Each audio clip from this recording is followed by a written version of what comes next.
ചില കുട്ടികൾക്ക് മാത്സ് വളരെ എളുപ്പമായിരിക്കും, ചില കുട്ടികൾക്കോ മാത്സ് ടഫായിരിക്കും. അതുപോലെ ചിലർക്ക് ഇംഗ്ലീഷ് വളരെ ഈസിയായി ഫീൽ ചെയ്യും, ചിലർക്കോ ഇംഗ്ലീഷ് ടഫായിരിക്കും അല്ലേ. അപ്പോൾ എങ്ങനെയാണ് നമ്മുടെ ഈ പരീക്ഷാ സമയത്ത് നമ്മൾ ഓരോരുത്തരും എങ്ങനെയാണ് പരീക്ഷയ്ക്ക് പഠിക്കേണ്ടത്, എങ്ങനെയാണ് നമ്മൾക്ക് മാർക്ക് ഹൈ സ്കോർ ചെയ്യാൻ പറ്റുക എന്നുള്ളതിനെക്കുറിച്ചാണ് ഇന്ന് ഈ വീഡിയോ ചെയ്യുന്നത്. നമുക്ക് കൃത്യമായ ഒരു പ്ലാനിങ് ഉണ്ടായിരിക്കണം. ഈ ദിവസം തൊട്ട് എക്സാം ഡേറ്റ് വരെ എത്ര ദിവസങ്ങൾ ഉണ്ടാകും അല്ലെങ്കിൽ എത്ര ആഴ്ചയുണ്ട് എന്നുള്ളത് കൃത്യമായി പ്ലാൻ ചെയ്യാം. അതിൽ നേരത്തെ പറഞ്ഞ പോലെ ഓരോ കുട്ടിക്കും ഏതാണോ, അപ്പോൾ നമ്മൾക്ക് അല്ലെങ്കിൽ ഓരോ വ്യക്തിക്കും ഏതാണ് ഏറ്റവും എളുപ്പമുള്ളത്, ഏറ്റവും ടഫുള്ളത് എന്ന് നമുക്ക് തന്നെ അറിയാം അല്ലേ. നമുക്ക് ഏതാണ് ടഫായിട്ടുള്ളത്, ഏതാണ് എളുപ്പമായിട്ടുള്ളത് എന്നുള്ളത്. അതനുസരിച്ച് നമ്മൾ എന്ത് ചെയ്യണം, ടൈം ടേബിൾ സെറ്റ് ചെയ്യണം. എളുപ്പമുള്ളതും ടഫായതും കൂടി മിക്സ് ചെയ്ത് ഓരോ ദിവസം പഠിക്കാനായിട്ട് ഇടണം. അല്ലാതെ ഒരു ദിവസം മുഴുവൻ ടഫുള്ളതിരുന്ന് പഠിക്കാൻ നോക്കിയാൽ എന്ത് സംഭവിക്കും, നമുക്ക് ഉറക്കം വരും, നമ്മുടെ ബ്രെയിൻ എന്ത് ചെയ്യും, ക്ഷീണം തോന്നും, നമുക്ക് പിന്നെയും പഠിക്കാനുള്ള ഒരു മൂഡും ഇൻട്രസ്റ്റും പോകും. അപ്പം നമ്മൾ എന്ത് ചെയ്യണം, ഇത് രണ്ടും മിക്സ് ചെയ്ത് പഠിക്കാനിരിക്കണം. അതുപോലെ ഓരോ ദിവസവും കവർ ചെയ്ത് പോകുമ്പോൾ നമ്മുടെ എക്സാം ടൈം ടേബിളിൻ്റെ 2-3 ദിവസം മുന്നേ തന്നെ എല്ലാ പോർഷനും, എല്ലാ സബ്ജക്റ്റിലും എല്ലാ പോർഷനും കവർ ചെയ്യാൻ പറ്റുന്ന രീതിയിലായിരിക്കണം നമ്മൾ എന്ത് ചെയ്യേണ്ടത്, ടൈം ടേബിൾ തയ്യാറാക്കേണ്ടത്.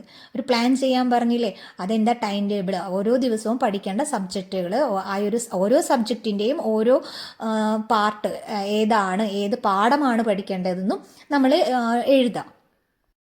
അത് അങ്ങനെ ചെയ്യുമ്പോൾ എന്താ, നമ്മൾ പഠിച്ചു പോയ പാഠങ്ങളുണ്ടായിരിക്കും അല്ലേ. നമുക്ക് ചില പാഠം വളരെ സിമ്പിളായിരിക്കും, ചിലത് ഭയങ്കര ടഫായിരിക്കും. അപ്പോൾ ഇതെല്ലാം മിക്സ് ചെയ്ത് വേണം നമ്മൾ എഴുതി പോവാൻ. എല്ലാ സബ്ജക്റ്റും ഒരു ദിവസത്തിൽ ഉൾപ്പെടുത്തുന്ന രീതിയിലായിരിക്കണം ടൈം ടേബിൾ സെറ്റ് ചെയ്യാനായിട്ട്. അതുപോലെ ചില കുട്ടികൾക്ക് രാവിലെ എഴുന്നേറ്റ് പഠിക്കുന്നതായിരിക്കും ഏറ്റവും എളുപ്പമായിട്ട് തോന്നി. രാവിലെ എഴുന്നേറ്റ് പഠിച്ചാൽ കൂടുതൽ പഠിക്കാൻ പറ്റും നമുക്ക് ചില കുട്ടികൾക്ക്. ചിലർക്കോ രാവിലെ എഴുന്നേറ്റ് പഠിക്കുമ്പോൾ ഉറക്കം തൂങ്ങിയിരിക്കുക അല്ലെങ്കിൽ പഠിക്കാൻ നമുക്ക് പറ്റത്തില്ല. എല്ലാവരും ഒരുപോലെയല്ല. ചിലർ രാവിലെ എഴുന്നേറ്റ് പഠിക്കുന്നുണ്ട്, നമ്മളതുപോലെ ചെയ്യാൻ നോക്കിയിട്ട് കാര്യമില്ല. ചില കുട്ടികൾക്ക് എന്തായിരിക്കും, രാത്രി എത്ര വൈകി കിടന്നാലും കുഴപ്പമില്ല, എന്തോരം വേണമെങ്കിലും പഠിക്കാൻ പറ്റുമെന്ന് തോന്നും. രാത്രി പഠിക്കുമ്പോഴായിരിക്കും ആ കുട്ടികൾക്ക് എന്ത് ചെയ്യുക, കൂടുതൽ മെമ്മറിയിലേക്ക് കയറാം. അല്ലെങ്കിൽ എത്ര ടഫായ സബ്ജക്റ്റ് ആണെങ്കിലും അതൊരു രാത്രി സ്പെൻഡ് ചെയ്ത് പഠിക്കാനായിട്ടും ചില കുട്ടികൾക്ക് സാധിക്കും. അപ്പം നമ്മളുടെ ലേണിംഗ് ടൈം, നമുക്ക് പഠിക്കാൻ എളുപ്പമുള്ള സമയം ഏതാണെന്ന് ഓരോരുത്തരുടെയും വ്യത്യാസമായിരിക്കും. അപ്പോൾ രാവിലെ പഠിക്കാൻ എളുപ്പമുള്ള കുട്ടികൾ എന്ത് ചെയ്യുക, രാവിലെ തന്നെ അവർക്ക് ഡിഫിക്കൽട്ടായിട്ടുള്ള ആ ഒരു പോർഷൻ എടുക്കുക. അല്ലെങ്കിൽ നമ്മൾ ഏതാണോ ബുദ്ധിമുട്ടായിരുന്നത് അല്ലെങ്കിൽ പഠിക്കാതെ വിട്ടിട്ടുള്ള ഭാഗം, ആ ഒരു ഭാഗം നമുക്ക് കവർ ചെയ്യാൻ ശ്രമിക്കാം. ഫസ്റ്റ് തന്നെ ഇരുന്നിങ്ങാണ്ട് നമ്മൾ എന്ത് ചെയ്യരുത്, ഒട്ടും പഠിച്ചാൽ കിട്ടാത്ത ആ ഏരിയ പഠിക്കാൻ ഇരിക്കരുത്. അപ്പോൾ നമ്മുടെ ബ്രെയിനിന് എന്ത് തോന്നും, എന്തൊരു ടഫാണിത്, എന്തൊരു കഷ്ടപ്പാടാണ് എക്സാം പാസ്സാവാൻ, അങ്ങനത്തെ ഒരു ഫീലിങ്സ് നമുക്ക് കയറും. അതുകൊണ്ട് തന്നെ നമ്മൾ ഫസ്റ്റ് പഠിക്കാനിരിക്കുമ്പോൾ തന്നെ എന്ത് ചെയ്യുക, ഏറ്റവും സിമ്പിളായിട്ട് നമ്മൾ പഠിച്ചു പോയ ഏതെങ്കിലും 1-2-3 ക്വസ്റ്റ്യൻസ് അല്ലെങ്കിൽ ഒരു 15-20 മിനിറ്റ് നമ്മൾ ആ ഒരു സിമ്പിളായ ഭാഗം പഠിക്കാം. അത് നമ്മളിൽ ഒരു കോൺഫിഡൻസ് കൊണ്ടുവരും. അപ്പം നമുക്ക് പഠിക്കാൻ കൂടുതൽ ഇഷ്ടം തോന്നും. പിന്നെ നമ്മൾ ഏതൊരു ആൾക്കും പഠിച്ചു കഴിഞ്ഞ് കുറേ കഴിയുമ്പോൾ മറന്നു പോകുക എന്നുള്ളത് സ്വാഭാവികമാണ്. അതുകൊണ്ട് തന്നെ നമ്മൾ 5-6 ദിവസങ്ങൾ കഴിയുമ്പോൾ ഇതിന് മുന്നേ പഠിച്ച ഭാഗങ്ങൾ ഒന്നും കൂടി റിവൈസ് ചെയ്ത് ഒന്ന് നോക്കാം. അതുപോലെ തന്നെ ഒരു ചാപ്റ്റർ കഴിഞ്ഞ ശേഷം നമ്മൾ എന്ത് ചെയ്യുക, ഒരു 10-15 മിനിറ്റ് റെസ്റ്റ് എടുക്കുക. ഒരു ചാപ്റ്റർ മുഴുവനായി അത് എളുപ്പമുള്ളത് വേഗം പഠിച്ച് തീർത്തിട്ട് റെസ്റ്റ് എടുക്കരുത്. ഇച്ചിരി ടഫായ ഭാഗമാണ് അല്ലെങ്കിൽ ആദ്യമായിട്ട് നമ്മൾ പഠിച്ചൊരു ഭാഗമാണെങ്കിൽ അത് മുഴുവൻ പഠിച്ചു തീർത്ത ശേഷം ആ ഒരു പാഠഭാഗം ഒരു 2-3-4 മണിക്കൂറോളൊക്കെ തുടർച്ചയായി പഠിച്ചിട്ടുണ്ടെങ്കിൽ നമ്മൾ എന്ത് ചെയ്യുക, കുറച്ച് നേരം റെസ്റ്റ് എടുക്കുക. റെസ്റ്റ് എന്ന് പറയുമ്പോൾ ഒരു 2-3 മണിക്കൂർ റെസ്റ്റ് എടുക്കല്ല, ഒരു 10-15-30 മിനിറ്റ് വരെ മാക്സിമം നമ്മൾ റെസ്റ്റ് എടുക്കുക. ഈ റെസ്റ്റ് എടുക്കുന്ന ടൈമുകളിൽ നമ്മൾക്ക് എന്ത് ചെയ്യുക, നമ്മൾ വാഷ് ചെയ്യാനോ അല്ലെങ്കിൽ നമ്മുടേതായ മറ്റു പല കാര്യങ്ങൾ, ഭക്ഷണം കഴിക്കുക, അങ്ങനെ എന്തെങ്കിലുമൊക്കെ ചെയ്യുക. ഈ സമയത്ത് നമ്മൾ എന്ത് ചെയ്യുക, എന്താണ് പഠിച്ചതെന്നൊന്ന് റീകോൾ ചെയ്ത് നോക്കാം.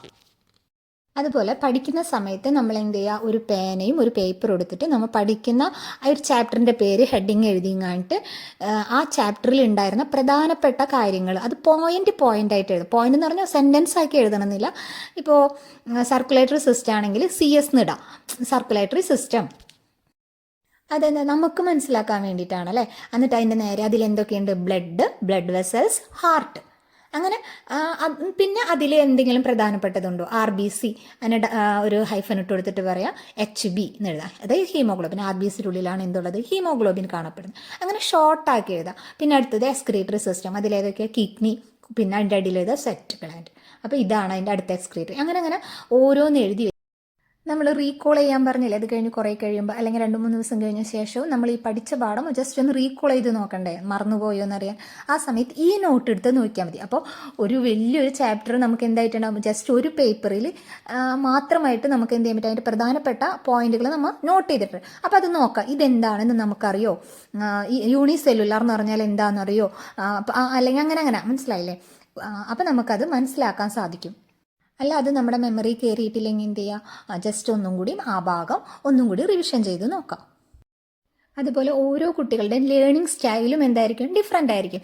ചിലർക്ക് നടന്നു പഠിച്ചാലേ കിട്ടുള്ളൂ, ചിലർക്ക് അങ്ങനെയല്ല ഉറക്ക വായിച്ച് പഠിക്കണം, ചിലർക്ക് സൈലൻ്റായി റീഡ് ചെയ്താൽ കിട്ടും, പിന്നെ എഴുതി പഠിക്കണം ചിലവർക്ക്, അല്ലേ.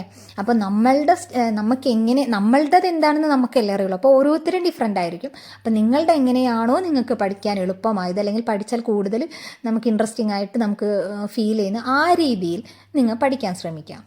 അതുപോലെ ബയോളജിയുടേതാണെങ്കിൽ എന്ത് ചെയ്യുക, ഡയഗ്രാംസ് ഒക്കെ വരച്ച് തന്നെ പഠിക്കുക, ഫ്ലോ ചാർട്ട് എഴുതി തന്നെ പഠിക്കുക, മാത്സ് പ്രോബ്ലംസ് ചെയ്ത് തന്നെ പഠിക്കുക. നോക്കി പഠിച്ചാൽ ശരിയാവത്തില്ല, എക്സാം ഹാളിൽ ചെല്ലുമ്പോൾ നമുക്ക് ടെൻഷനാവും.